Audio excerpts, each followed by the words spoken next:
brevity.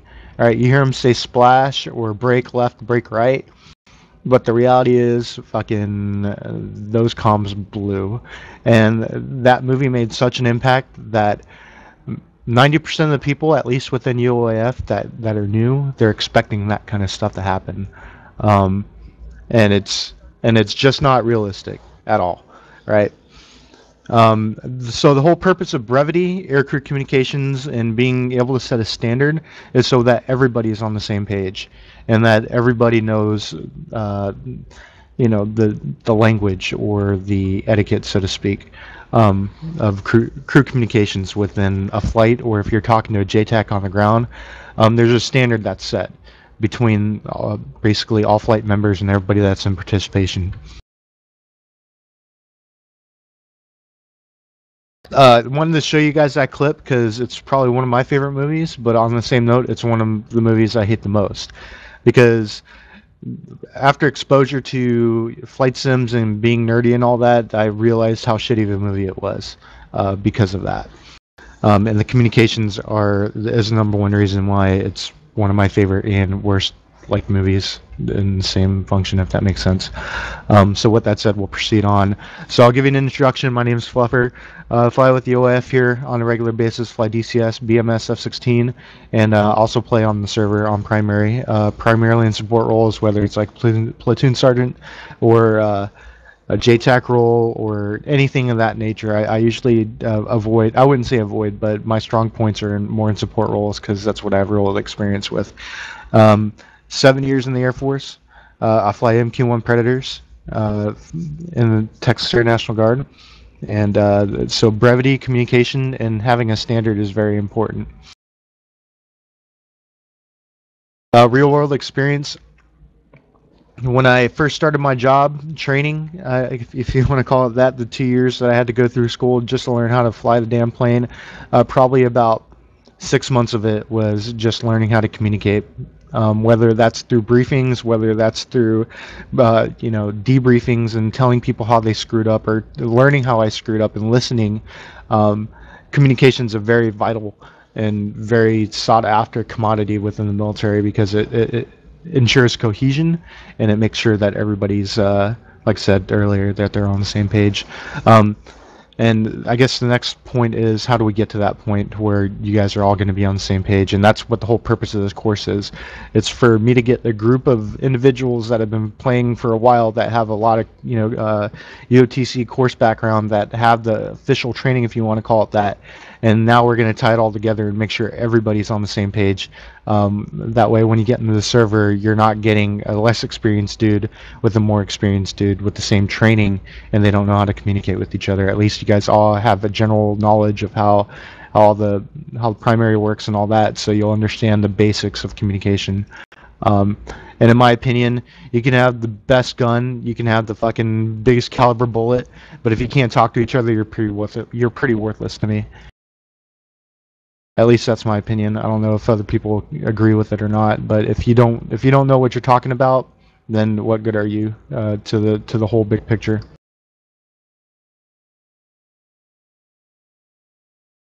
All right, so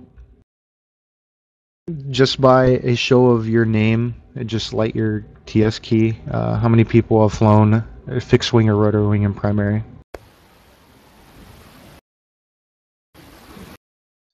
I did. Okay. You could just say yeah, me, or whatever. Oh, yeah. Just 2 out of the 10 people that are in here? I'll assume Aquafesh is pretty competent, and I'll give him that. So Albatross, Chris, Keith, Overlord. What experience do you guys have? I dick around on the training server flying A-10s and Apaches with mouse and keyboard, but I wouldn't put myself up to it when anybody depended on it. Pretty much same with me. Okay. Me too, yeah. Prefer JTAC and roll. Okay. Yeah. So with your prior experience and your time in the server, how many times do you think missions fail because communication just doesn't get through, or one person is talking one person has one thing in mind and he's trying to convey it, but he can't convey it over the radio, and somebody else misinterprets that and they do what he thinks what he wants. Does that make sense? So what I mean is, how many people feel that missions are completely fucked up because people don't know how to talk to each other? Yep. Yeah, I've seen that person a lot of times. And that's really a big, like I said, all this equipment that we have. I can have a badass dagger, I could have fucking a scar, I could have whatever I want, all this Gucci shit, but if I can't talk to each other, then it doesn't really matter. And that's the whole point, right? So the Air Force in 2003, when we created the JTAC career field, or the JTAC background, right, we came up with this thing called the Joint Firepower, or the J-Fire.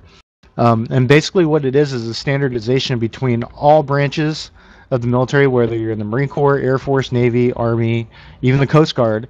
They send their guys to this course called Joint Firepower, and all it is it's basically teaching each other, all these branches, how to talk to each other more effectively.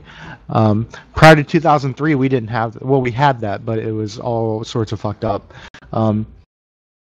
So for example, you have two types of definitions, right? You have two separate brevities, because the Air Force and the Navy love to butt heads about communication, right? And so angels, so somebody that hasn't flown before, what do you think angels means as a brevity? Altitude. Altitude, right? So in the Air Force, angels is basically 5,000 MSL and above. That's your angel. So if I say I'm at angels 13 and I'm an Air Force asset, basically means I'm at 18,000. So angels is a pre-brief. So let's say I set my angels, the hard deck is 14,000, and I say my angels are at 13. What are my angels? I'm at 17,000, right? Navy angels is from 0 to, or surface to, whatever your angels are. So if I say I'm at angel 17, I'm at angel 17,000. So there's a lot of problems that happen, and we still follow those rules in the Air Force, as fucked up as it sounds. We're trying to get away from that, but I think we're getting better at it.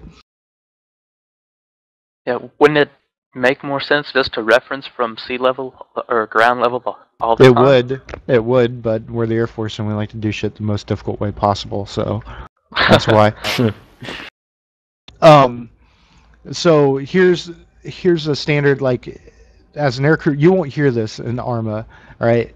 But the biggest thing is, like, in two-ship operations, which is primarily how it operates within the server, your communications with, like, let's say I have a two-ship of A-10s, right?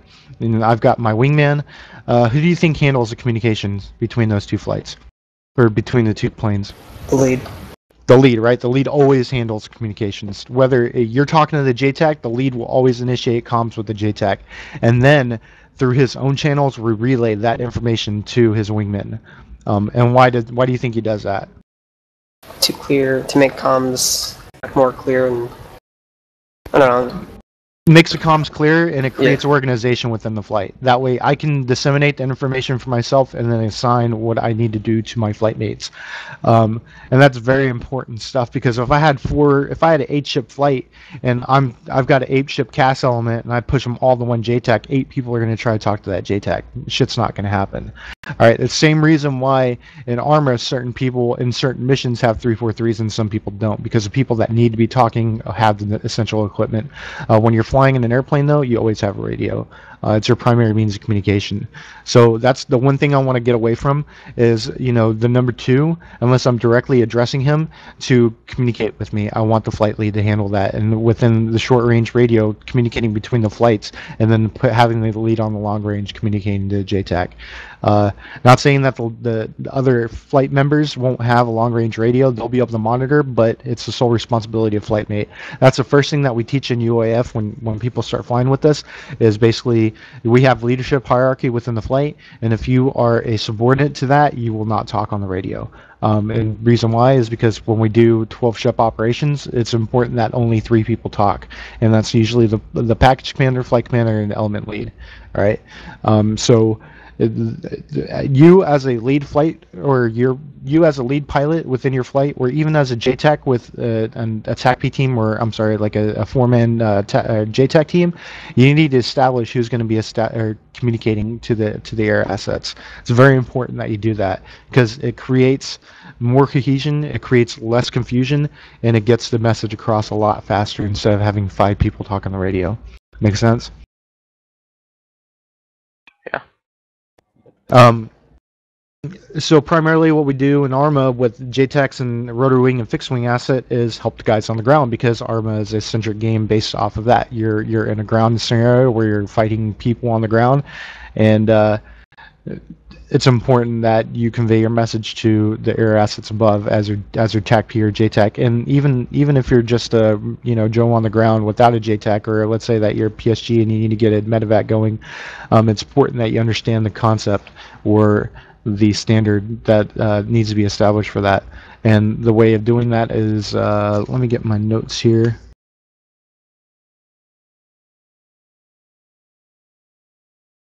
Those of you that went through my JTAC course, or even Godhand's JTAC course, will understand that there's, you guys will hear all the time that we have 5 lines, 6 lines, 9 lines. All right. So who can tell me what a 5 line is? A 5 line is like a check-in between the plane and the JTAC or FAC. Okay, so essentially, I see a lot of people call 5 line. It's called a fighter to FAC. All right, I don't care what anybody says. Look in the JFAR. It's what it's called. You call it a 5 line.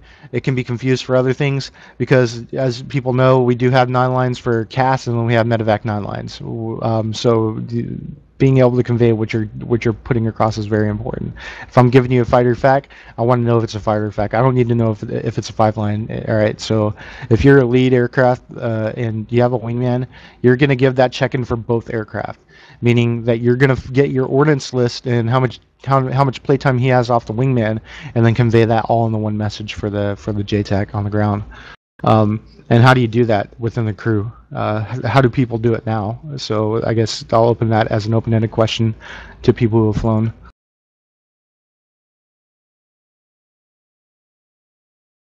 I'm guessing they fly close to each other where they can use their 343s and tally up all the shit they've got.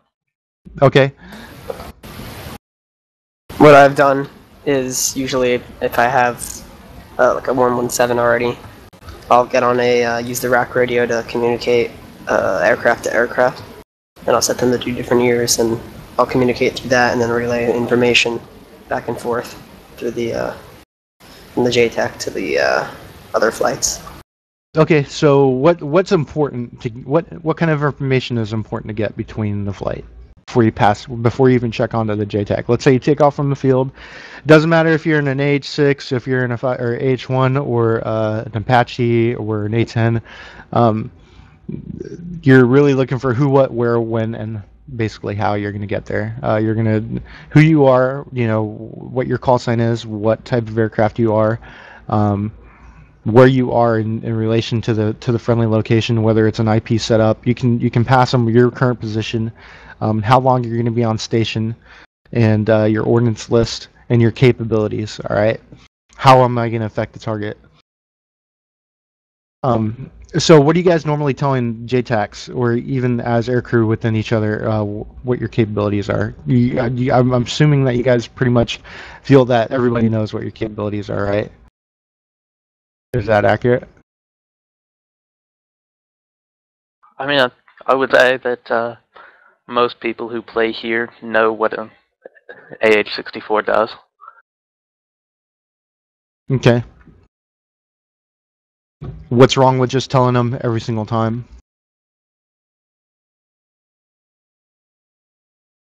That's primarily what I would like to see start happening.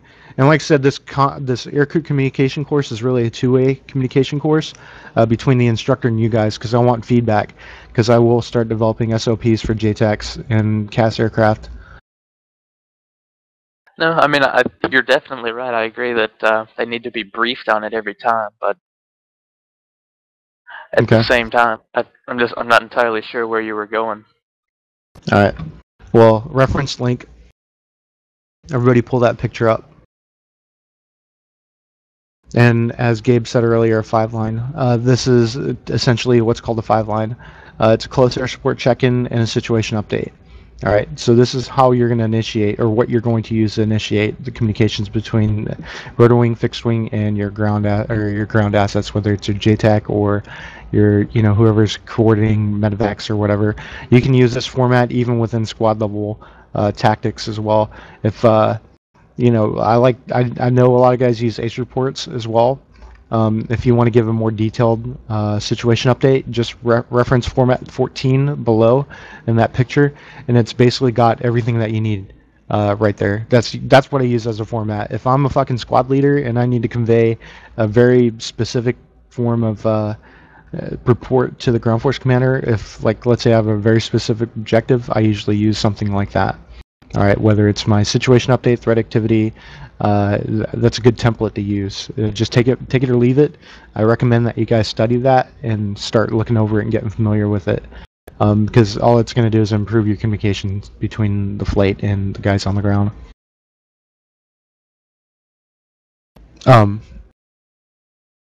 But those of you that fly fixed-wing aircraft, the biggest thing that's the most important in that whole page is format 13 up top, where it says your aircraft, who you are, your mission number. I don't care about your mission number. All I care about is what you are, or what kind of aircraft, my identification. If I'm an AH-6, if I'm a fucking Apache, I need to convey that information. The number and type of aircraft, obviously, how many I am within my flight, if I've got a 2-ship, a 4-ship, if I'm, a medevac asset, my position and altitude. I really don't care about the altitude. And the reason why is it's not scaled in ARMA correctly. I can't tell you that I'm at 15,000 feet because it's not accurate. You won't be able to see anything from that altitude. But I do care about is your position, whether it's you're referencing an IP or you're orbiting a specific grid. I usually try to give a 6-digit grid if I want to orbit over a generic area. All right. You mind if I link something really quick that people may find useful?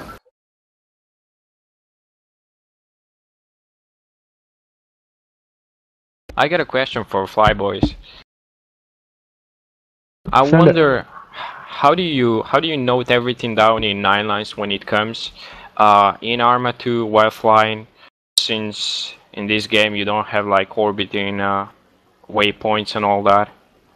As far as how they're multi-managing or multitasking, copying the 9 line and flying the aircraft, I can tell you that they're probably proceeding to some sort of IP or a hold point, and they're orbiting there just with a pen and paper, writing your information down, just as they would in real life.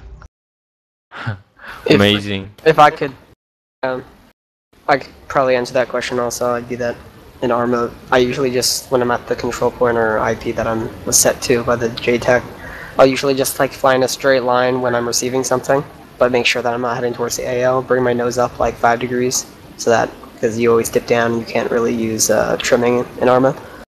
And then I'll just try to copy everything down and then turn off once I have all the information. Seems logic. Alright, so we have go ahead. Just wanted to add, in an Apache it's always useful when you let your gunner to write down the stuff. Yeah, so you use what you have, right? You have a guy in the back seat that's not doing anything, and you divvy up the responsibility within the flight, and you make contracts between the flight members. Just the same way as if I, like, let's say we're playing Awestruck and I have 3 JTACs, I would have one JTAC controlling the aircraft, I would have one coordinating the aircraft, and I would have the other as kind of like a task manager between the two, coordinating within the ground element. All right, so that's typically how it works in a 3-man TACP team. You have a guy that's coordinating the airspace, coordinating to and from, whether it's rotor wing. You have one guy on rotor wing assets, or you have a separate channel set dedicated to transit. And then you have one guy that's actually on the castnet calling in airstrikes, and then you have one guy that is basically overwatching the whole entire operation and making sure that you're not killing your friendlies and having good SA over the entire airspace. So out of those 3, who do you think gets the initial check-in? Of the 3 JTACs? Mm-hmm. Probably the lead JTAC. whoever's in charge. Okay. I would definitely say that's true. I don't think there's an established SOP. That's why I asked that question. I would recommend, and I'd like to see this implemented, that the guy that's actually calling in the airstrikes start to get in with the actual check-in. And the reason why is that's the most important person as far as having those that information. Now, if you're a one-man JTAC in a platoon-sized element mission, you're gonna have to do all three of those, right? So how are you going to micromanage all that within your own task load? You need apprentice JTAC. That's really what I'm trying to get at. The one person can't fucking do casts all by themselves all the time. Maybe it's possible to pull someone from fire team to help you up. I mean, there's really a lot of, well, aircrafts in the air. Mm-hmm. I think it would probably help if you were to, let's say if there's a specific squad in a mission that is always acting as a support by fire or a base of fire that has good overwatch over the element that is, or the squad that's actually pushing into assault an objective. If you were to stick up with them, maybe you'd have direct overwatch rather than having to, sit on the commander's ass and keep asking them shit, but then he's always going to be too busy talking to other people. You really don't get any good information. Maybe a weapon squad. Yeah, I mean, dude, that's the thing. You have to, the one thing I teach in my JTAC course is trying to think outside of the box. Just because I'm allocated one JTAC doesn't mean that I have to use that one person. I could probably pull somebody that's not going to be doing shit and just have them write stuff down for me and at least get them exposed to radio comms and all that.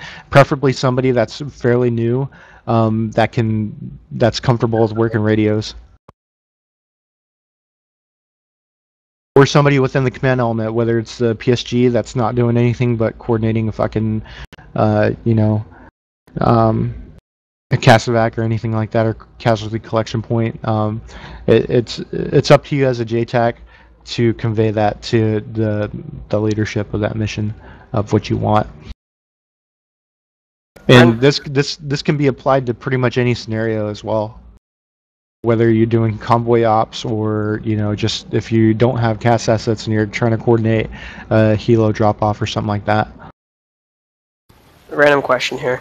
Mm-hmm. Has anyone ever made a mission for UO or an ARMA in general where there's actually a complete TAC-P team?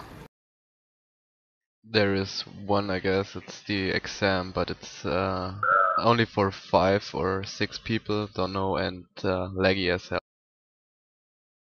Didn't Awestruck have a full TAC-P? Well, the Awestruck is probably the best example because it does have three JTACs.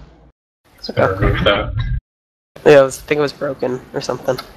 Unfortunately, that's the one mission out of what, like 100. So take it for what it's worth. Like I said, I would definitely, when you're slotting for these missions and you do have a JTAC, somebody within the command element that's not doing anything, just tag along with you. Sometimes I like to snag like an RTO who's not doing anything. Yeah, RTOs could be a good asset. It just depends on the competency of the person and how comfortable they are with trying to monitor like multiple frequencies at once.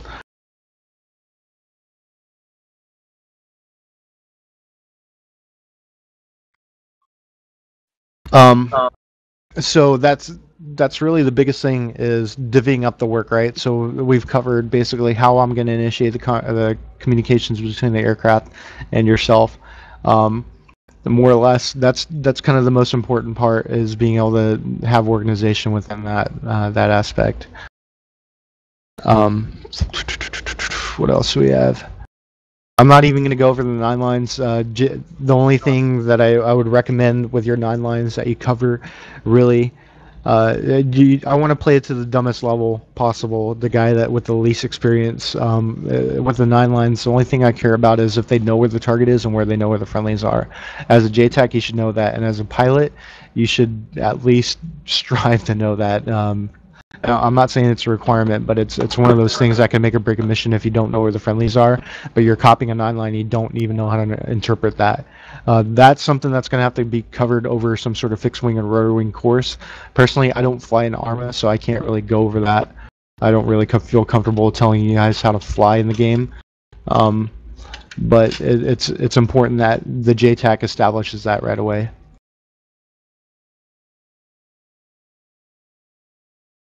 But yeah, the fighter fact check-in, the AO update, those are very, very, very crucial tools in my opinion. That's the first thing that you should be passing once you get on the net. The other nitpicky stuff that I see is aircrew, never say over on your transmission, because we don't do that in real life. And as a ground element, you can do it all you want, but in the air, I'm not going to say, hey, number 2, go over to grid 043, 055 over. Like, it just takes too much time, and I don't really care for the word over or repeat or copy. All right, say again. Standard brevity terms like say again or you're not going to say repeat, because if you say repeat on a castnet, I'm just going to think that you want me to repeat that airstrike over again. All right, so it's say again, break is a good one, just don't use it too much. The really important things, though, just establishing that SLP. What about like how copy? Yeah, how copy is perfectly fine. Or read back or something of that nature. Does the Air Force use Roger? I thought they used AFIRM instead. We use AFIRM, Roger, whatever works. Even yes is fine to me as long as you're getting the message across. But the nitpicky stuff where like Maverick's like, I'm gonna bring him in closer. You're gonna do what? No, fucking that. Stop with that stuff. I'm not saying that you guys do it, but a lot of people go into the server and they're expecting to talk like fucking Maverick, and it's because they watch that movie. It's a good movie.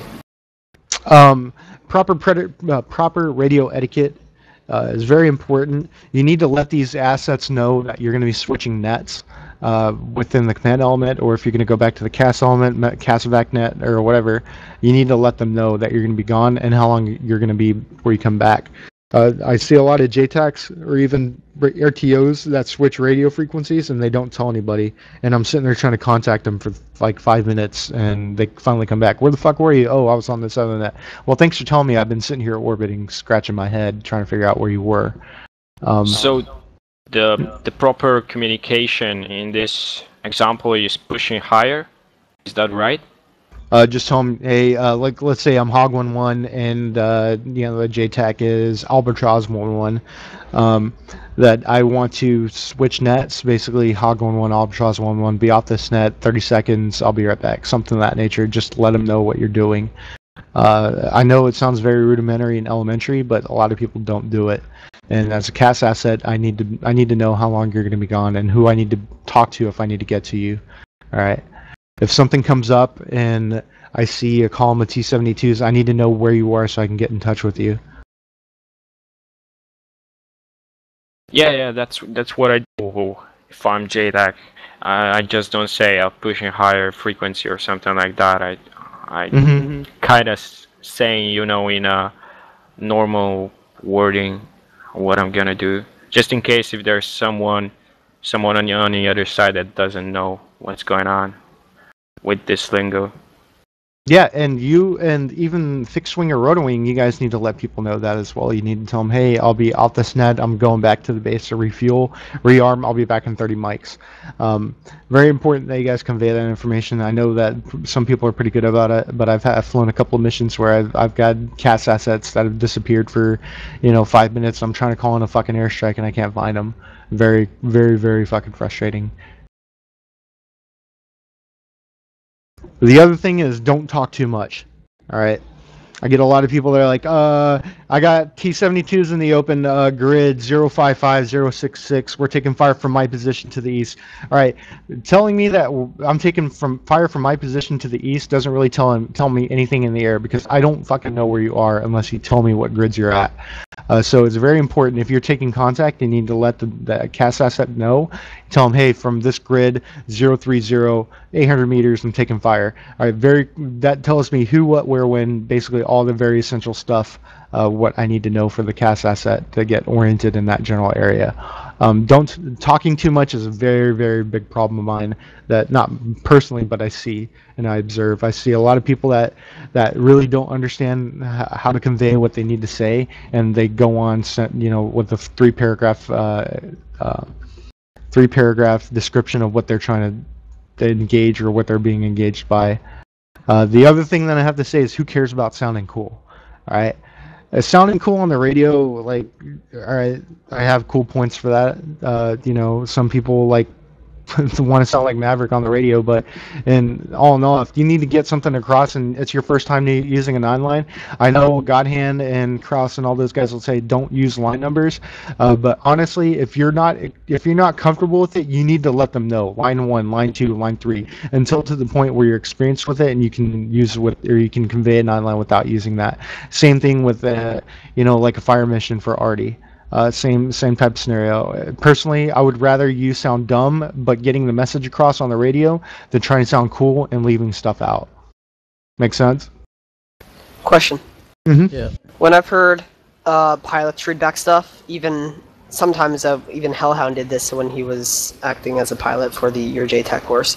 I heard him when he's reading back the important lines. He says 5 or whatever line he's reading back to you, and then what it was.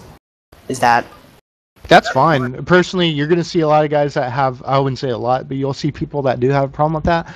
Personally, I don't have a problem with it as long as you're doing it right. I would rather you, like I said, I'll say it again, I'd rather you do it right and tell me what what lines you're reading back than trying to sound cool on the radio because somebody told you not to do it some way. All right. Very important that you just convey what you're trying to convey in the shortest amount of words possible. But if I remember slides from JTAC course, there was one section about wrong stuff being going on, and lines are one of them. You know, like line 1, line 2, 1, 3, it's supposed to be wrong. Then breaking between is supposed to be wrong. I'll be the first. Yeah, I agree, dude. I will be the first one to disagree with that slide, and the reason why is, I've seen it real world. I've seen people getting shot at. I've talked to the radios of JTACs that are no shit fucking getting ambushed from 3 different positions, and they're on the radio. Hey, fucking Fluffer 6-9, I'm taking fire 300 meters to the west. Break. It's because they're stressed the hell out, and they're trying to convey that stuff over the net. All right, I see it all the fucking time. I see it all the time. I think the purpose of that slide was to get everybody in a direction of getting away from that, not necessarily saying that it's wrong to do it. All right. All right. I strongly believe that if you're telling me what I need to know and you're explaining it, but using if using is the least amount of words possible, but getting the message across, I would rather you struggle with that than trying to sound cool and leaving out lines and shit. And perfect example is, if I was giving you a 9-line, for example, and I said 123 NA 755 infantry in the open 055 066 your laser not applicable, like that's all bunched up together, but I'm rushing through it. I would rather you say break in between those lines, that way I understand that you were trying to put a break between those lines essentially. There's nothing wrong with that, dude. And if anybody gives you shit about that, have them come talk to me, and I'll explain to them that I see it on a regular basis, and I personally do it myself. I've been on the radio with the JTAC, like with fumbling a pen and shit, and my piece of paper is ripped because I'm like stressed trying to get the shit out of my fucking kneeboard, and people are like screaming on the radio, and I'm like, fucking repeat, what? Say, dude, I didn't copy that, sorry. And they're like, dude, I'm taking fucking fire from the east 300 meters. You know what I mean? Like, it's happened before, and it happens. People are, we're human, so you're gonna make mistakes. Line 1, 3, 4, that doesn't really matter after all. If you remember on a briefing, for example, and just talk with pilot, 9-line, can you handle it? Do you know it well? Do you need lines? If you talk to them before, so let's say that let's say you get a pretty good or a pretty new pilot that doesn't have exposure to 9-lines, but he can put weapons on target very well if you give him grids. But he's not familiar with the 9-line. How do you get around that then? Yeah, well, I've actually had experience with that. I'm not going to give the name of the pilot, but one time I was to JTAC on Moss Truck, and I didn't notice it at first. I knew the person who was flying, and I know he had experience with rotary. I'd never seen him done fixed wing, and I just figured he was good at it. And I remember giving him all the shit, and I was expecting. I told him, kind give the final attack heading and everything, and I was hoping that he would actually say that. Next thing I know, I hear the sound of impacts from his 30 micron, like just coming into attack, and he hadn't even called in or anything. Yeah, so that's the thing. Like JTACs and the JTAC course, one thing that we teach you, I would say probably about half of the course is communication, right? It's being able to convey that information. But what good are you as a JTAC if